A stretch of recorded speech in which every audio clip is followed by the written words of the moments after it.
এই যে বইটা দেখছেন এর প্রচ্ছদটা কিন্তু শুধু একটা ছবি না, এটা বলতে পারেন একটা ইতিহাসের দরজা। আর এর প্রত্যেকটা অক্ষর সেগুলা যেন আমাদের মনে করিয়ে দেয় একটা রক্তক্ষয়ী সংগ্রামের কথা, একটা গল্প যা লেখা হয়েছিল নীল আর রক্ত দিয়ে। ভাবুন একবার শিশির কুমার ঘোষ কি বলেছিলেন, যে ইংল্যান্ডে এমন এক বাক্স নীল পৌঁছায়নি যা মানুষের রক্তে ভেজা ছিল না।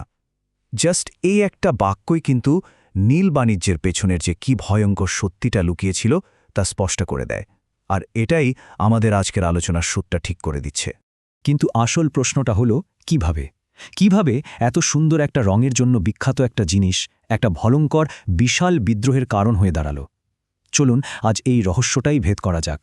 তো আলোচনার শুরুতেই আমরা জেনে নেব কেন এই নীলকে রক্তে রাঙানো রঞ্জক বলা হতো। দেখুন, ১৯ শতকের কথা। তখন একটা বিশেষ গাছ থেকে তৈরি হতো চমৎকার এক নীল রং, আর এই রংটাই হয়ে ওঠে ব্রিটিশ ভারতের সবচেয়ে দামি রপ্তানি পণ্যগুলোর একটা। কারণ ইউরোপের কাপড়ের বাজারে এর চাহিদা ছিল বলতে পারেন আকাশছোঁয়া।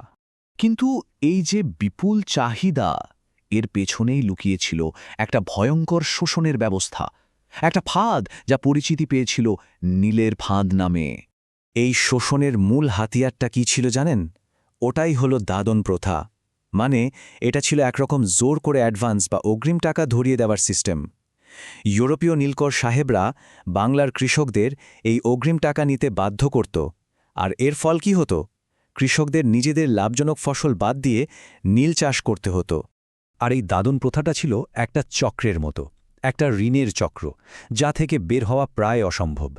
ব্যাপারটা হতো কি, প্রথমে কৃষকদের মৌসুমের শুরুতে জোর করে একটা লোন বা দাদন ধরিয়ে দেওয়া হতো।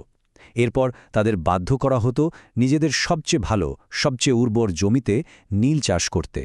তারপর নীলকররা একটা নামমাত্র দামে, যেটা কৃষকের কোনো লাভই হতো না, সেই দামে নীলটা কিনে নিত। ফলাফল, লোনটা আর শোধই হতো না। আর তাই পরের মৌসুমে আবার নীল চাষ। এটা ছিল একটা দুষ্ট চক্র, যেখান থেকে বেরোনোর কোনো রাস্তাই খোলা ছিল না। এই স্লাইডটা একবার দেখুন। একদিকে কৃষকদের ঋণের বোঝা বাড়ছে, আর অন্যদিকে ইউরোপে রপ্তানি হওয়া নীলের পরিমাণ দেখুন। কি বিশাল একটা পার্থক্য!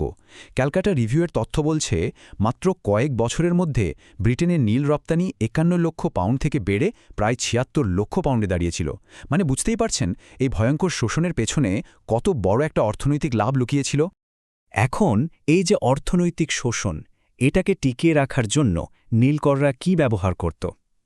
শারীরিক অত্যাচার, সন্ত্রাস, এক কথায় যাকে বলে ত্রাসের রাজত্ব। চুক্তি মানানোর জন্য নীলকররা ভয়ঙ্কর সব রাস্তা নিত। যেমন ধরুন, চাবুক দিয়ে মারা, কাউকে তুলে নিয়ে যাওয়া মানে অপহরণ করা, গ্রামে দলবল নিয়ে হামলা করা, এমনকি কৃষকদের ফসল পর্যন্ত নষ্ট করে দেয়া হতো। আর স্থানীয় কর্মকর্তারা তাদের ঘুষ দিয়ে মুখ বন্ধ করে রাখা হতো।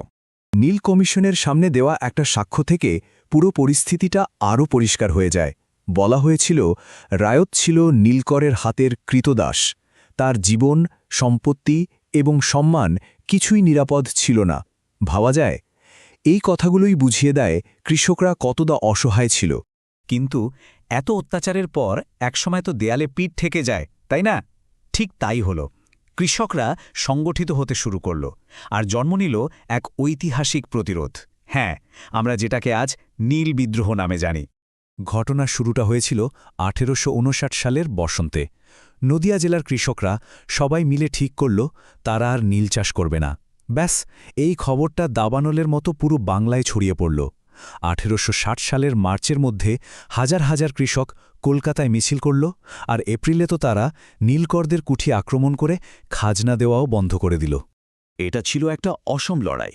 ভাবুন, একদিকে নীলকরদের হাতে ভাড়াটে লাঠিয়াল, আইনের মারপ্যাচ আর টাকার জোর, আর অন্যদিকে কৃষকদের হাতে কি ছিল? তাদের একমাত্র অস্ত্র ছিল তাদের একতা, একসাথে রুখে দাঁড়ানোর সাহস আর গণবিক্ষোভ। সুতরাং এটা পরিষ্কার যে এটা কোনো ছোটোখাটো স্থানীয় গণ্ডগোল ছিল না, এটা ছিল একটা বিশাল সুসংগঠিত আন্দোলন। বাংলার ইতিহাসে এটাই ছিল প্রথমবার যখন কৃষকরা বিভিন্ন জেলা জুড়ে একসাথে হয়ে অত্যাচারীদের বিরুদ্ধে রুখে দাঁড়িয়েছিল। তো এই যে এত বড় একটা প্রতিরোধ হলো, এর ফল কি হলো? চলুন এবার সেটাই দেখি। কিভাবে এই বিদ্রোহ একটা স্থায়ী পরিবর্তন আনল আর ইতিহাসের পাতায় অমর হয়ে রইল। এত বড় আন্দোলনের চাপে ব্রিটিশ সরকার আর চুপ থাকতে পারল না। ১৮৬০ সালে তারা এই পুরো ব্যবস্থাটা তদন্ত করার জন্য নীল কমিশন বসাতে বাধ্য হল। আর এটাই ছিল এই বিদ্রোহের প্রথম বড় একটা রাজনৈতিক জয়। আর কমিশনের রিপোর্ট যা এলো তা ছিল একদম পরিষ্কার। তারা বলল, হ্যাঁ, নীল চাষ কৃষকদের জন্য মোটেও লাভজনক ছিল না, আর পুরো সিস্টেমটাই দাঁড়িয়েছিল জোরজুলুম আর প্রতারণার ওপর। মানে কৃষকদের সব অভিযোগ যে সত্যি ছিল সেটা সরকারিভাবেই স্বীকার করে নেওয়া হলো। আর ঠিক এই সময়েই আরেকটা বড় ঘটনা ঘটল। প্রকাশিত হল নীল দর্পণ নাটক। এই নাটকে নীলকরদের অত্যাচারগুলো এত জীবন্তভাবে তুলে ধরা হয়েছিল যে এর ইংরেজি অনুবাদ যখন বেরোল তখন শুধু ভারত না, ব্রিটেনেও হইচই পড়ে গেল। এটা কৃষকদের পক্ষে জনমত তৈরি করার একটা বিরাট হাতিয়ার হয়ে উঠেছিল। এই সব কিছুর চূড়ান্ত ফল ছিল এক কথায় অভাবনীয়। ১৮৬২ সাল আসতে না আসতেই বাংলায় নীল চাষ ৯৫% বেশি কমে গেল। শুধু এই একটা তথ্যই বুঝিয়ে দেয় যে বিদ্রোহটা কতটা সফল হয়েছিল।